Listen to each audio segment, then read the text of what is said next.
Assalamualaikum warahmatullahi wabarakatuh. Sahabat semua, sahabat antarabangsa, salam silaturahim daripada Aceh Darussalam. Hari ini saya nak bagi perkongsian dengan sahabat berkenaan dengan salah satu makam di kawasan Sungai Krung Neng di Putrajaya ataupun di Banda Aceh Darussalam.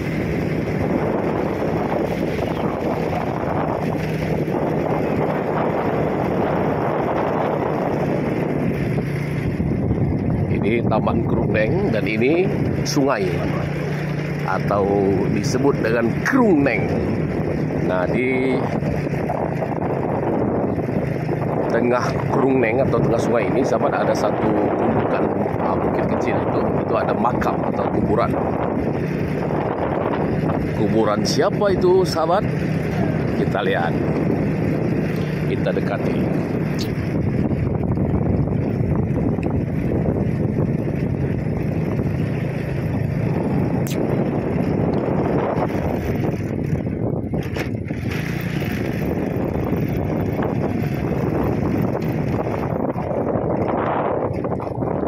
Kita sudah sampai. Bismillahirrahmanirrahim.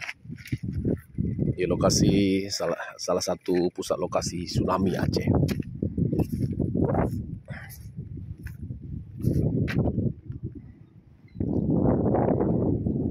Inilah makam Tengku Putrajaya.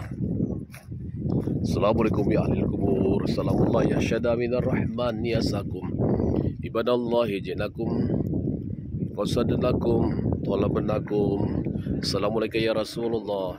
Assalamualaikum ya Nabiullah. Assalamualaikum ya Waliullah. Assalamualaikum sahabatullah. Assalamualaikum warahmatullahi wabarakatuh. Al-Fatihah. Bismillahirrahmanirrahim. Iya kan Nabi. Tidak ada keterangan yang mendetail ataupun description daripada kubur Tengku Putrajaya ini, sahabat. Tengku Putrajaya ini, tapi diyakini oleh masyarakat setempat adalah seorang tokoh yang masyhur dan seorang ulama di masanya dengan lakop Tengku, orang ahli agama ataupun kiai. Dan Tengku Putrajaya.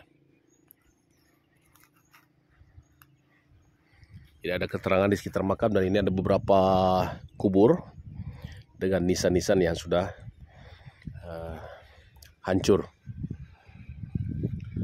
Dan ini dengan tipologi di masa Kesultanan Aceh Darussalam. Assalamualaikum ahli kubur. Sahabat-sahabat semua, silakan menghadiahkan suratul Fatihah kepada Tengku Putrajaya.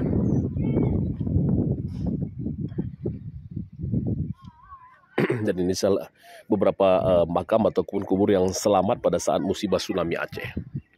Ini Sungai Krung Neng dan di tengah-tengahnya ada bukit. Dan di sini ada kubur dari Tengku Putrajaya. Al-Fatihah.